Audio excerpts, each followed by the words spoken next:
Class 10 students, Hindi में ये आपके व्यवहारिक व्याकरण में शब्द और पद। हालांकि इस बार आपका शब्द और पद नहीं है, पदबंध है, पर हम जब तक शब्द और पद को नहीं समझेंगे हम पदबंध नहीं समझ पाएंगे। तो शब्द और पद, शब्द मतलब निश्चित अर्थ को प्रकट करने वाले वर्ण समूह को क्या कहा जाता है? शब्द। जैसे क प्लस म प्लस ल तो क्या बन गया? कमल। और शब्दों का वर्गीकरण कैसे हुआ है? स्रोत या इतिहास के आधार पर, मतलब कहाँ से शब्द स्टार्ट हुआ, उसका इतिहास क्या है। सेकेंड है रचना के आधार पर, उसका जो रचना क्रम है वो कैसे बना है। रचना के आधार पर हम अलग से पूरा पार्ट पढ़ेंगे। प्रयोग किस तरह से हुआ, तो प्रयोग के आधार पर। और व्याकरणिक प्रकार के आधार पर, मतलब व्याकरण में उसके क्या नियम और किन नियमों के अंतर्गत वो आया। नेक्स्ट है अर्थ के आधार पर। ठीक है, तो अर्थ के आधार पर मतलब वही संज्ञा सर्वनाम और विशेषण क्रिया विशेषण के रूप में आता है, वो अर्थ के आधार पर रहता है। तो फर्स्ट है स्रोत या इतिहास के आधार पर। इसमें जैसे तत्सम शब्द जो शब्द संस्कृत से लिए गए हैं, तद्भव मतलब हिंदी के हिंदी में रूप में परिवर्तित हुए हैं, और विदेशी शब्द जो विदेशी भाषाओं से आए हुए शब्द या आगत शब्द भी हम देसी शब्द जो है वो हमारे देश के शब्द हैं, अलग अलग भाषाओं से लिए गए शब्द देसी शब्द कहलाते हैं। और विदेशी शब्द या आगत शब्द, जिसमें क्या होता है कि कई देशों से आए हुए जो शब्द हैं वो विदेशी शब्द कहलाते हैं। अब यहाँ पद को समझेंगे। पद शब्द भाषा की स्वतंत्र और अर्थवान इकाई है। शब्द जो होता है वो अपने आप में क्या होता है? स्वतंत्र होता है, और भाषा की वो अर्थ देने वाली एक इकाई है। जब शब्द स्वतंत्र रूप से प्रयुक्त होता है तो वो शब्द कहलाता है, किंतु वाक्य से बाहर होता है। शब्द क्या होता है? वाक्य से बाहर होता है, तब तक ही स्वतंत्र रहता है। पर पद देखिए, जब तक वह शब्द रहता है, किंतु जब शब्द वाक्य के अंग के रूप में प्रयुक्त हो जाता है, वही शब्द जब वाक्य में आ जाता है और उसके अंग के रूप में प्रयुक्त होता है, तब वह पद कहलाता है। जैसे हमने कहा कि उदाहरण के तौर पे हम ले लेते हैं कि आज सूरज निकलता है।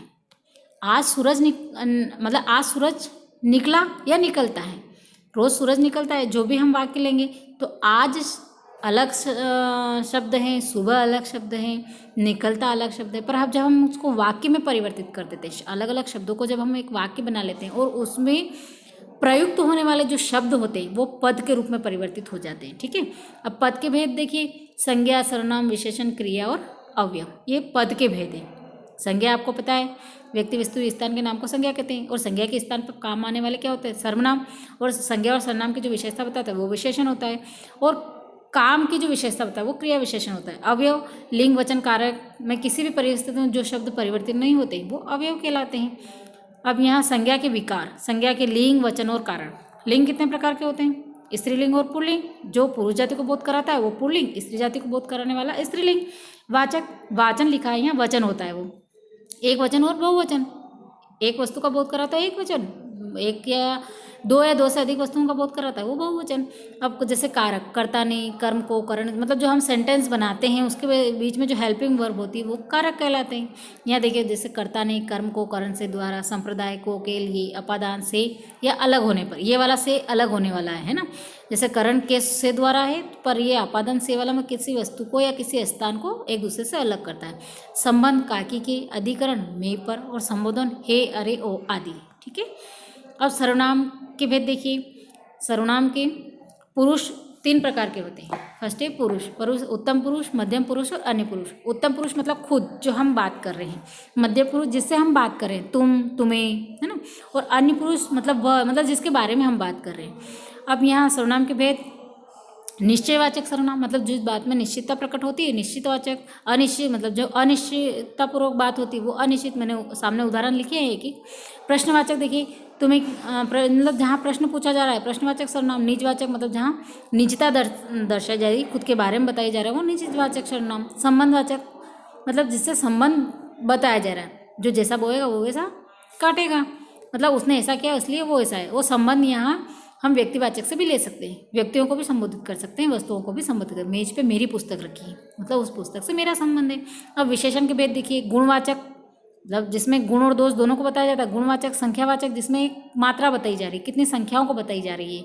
और परिमाणवाचक मतलब इसमें मात्रा, कितने किलो, कितने लीटर, तो वो परिणामवाचक हो जाता है। सार्वनामिक मतलब वो संपूर्णता को दर्शाता है। सार्वनामिक बस ऋषिनगर जाएगी, मतलब वो किसी स्थान को सूचित कर रही है, सार्वनामिक। ठीक है, क्रिया के भेद देखिए, अकर्मक और सर्वकर्मक। अब क्रिया के 2 भेद होते हैं, अकर्मक और सकर्मक।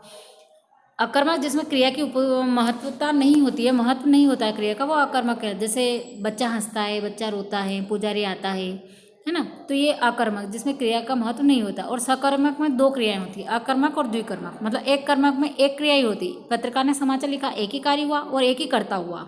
द्विकर्मक में कर्ता भी दो हो सकते हैं, क्रिया भी दो हो सकती है। जैसे प्रेम ने कंचन से पत्र लिखवाया, तो प्रेम ने कार्य क्या किया, कंचन से लिखवाया, तो प्रेम ने कंचन से कहा और कंचन ने पत्र लिखा, तो दो कर्ता और दो क्रिया हो जाती है। ठीक है। काल देखिए, काल आपको पता है, वर्तमान काल, भूतकाल, भविष्य काल। वर्तमान जो चल रहा है, भूतकाल जो हो चुका है, और भविष्य काल मतलब जो आने वाला है। अवयव, अवयव वे शब्द हैं जिनमें लिंग, वचन, पुरुष, काल आदि में कोई परिवर्तन नहीं होता है, वो अवयव कहलाते हैं। हम जैसे देखते हैं यहाँ वहाँ, अब तब, कहाँ तहाँ, इस तरह के शब्द अवयव कहलाते हैं। अवयव के भेद होते हैं, क्रिया विशेषण जो क्रिया की विशेषता बताता है, संबंध बोधक जो संबंध बताता है। जैसे माँ के बिना घर सुना सुना है, तो माँ के बिना, माँ का संबंध घर से बताया जा रहा है। समुच्चय बोधक मतलब दो चीज़ों को जोड़ रहा है या दो व्यक्ति को जोड़ रहा है। राम और श्याम ने पुस्तक या पुरस्कार जीते। विस्मयादि बोधक आश्चर्य को प्रकट करता, आओ, अरे, तो शाबाश, इसी तरह पढ़ते रहो, ये विस्मय बोधक। निपात, निपात में ऐसे शब्द होते हैं जैसे ही, भी, तक, अभी, ये निपात वाले शब्द कहलाते हैं। तो एक उदाहरण दिया है, मैं कल आने ही वाली थी, तो ये ही शब्द जिस पर प्रेशर डाला जाता है, वाक्य में जिस शब्द पे प्रेशराइज किया जाता है, ही शब्द, जैसे मैं कल आने ही वाली थी। अब तक, अब तक, भी, इस तरह के शब्द निपात वाले शब्द कहलाते हैं। ठीक है। तो ये आपका शब्द और पद हुआ, जिसमें संज्ञा, सर्वनाम और विशेषण, क्रिया, क्रिया विशेषण, अवयव आपने पढ़े। अब हम पढ़ेंगे पदबंध। कई पदों के योग से बने वाक्यांश को जो एक ही पद का काम करता है वो पदबंध कहलाता है। जैसे हमने यहाँ 3 उदाहरण दिया है, जैसे शब्द अलग लिखा है, पद अलग लिखा और पदबंध अलग लिखा। शब्द मतलब लड़का, पद में क्या लिया, लड़के ने, तो पदबंध क्या बना, मतलब एक ग्रुप में बन गया, तो एक लड़के ने, ये क्या बन गया आपका, पदबंध बन गया। ठीक है। आप देखिए पदबंध में एक से अधिक पद होते हैं, सभी पद एक दूसरे से जुड़े होते हैं, सभी पद मिलकर एक स्वतंत्र भाषिक इकाई के रूप में घटक बनते हैं, मतलब एक स्पष्ट इकाई बनाते हैं, मतलब एक वाक्य की रचना करते हैं और एक दूसरे से जुड़े होते हैं। प्रत्येक पदबंध में एक मुख्य शीर्ष पद होता है, मतलब एक पद जो होता है वो मुख्य होता है और दूसरा उस पर आश्रित होते हैं। ठीक है। या अन्य पद भी कहा जाता है।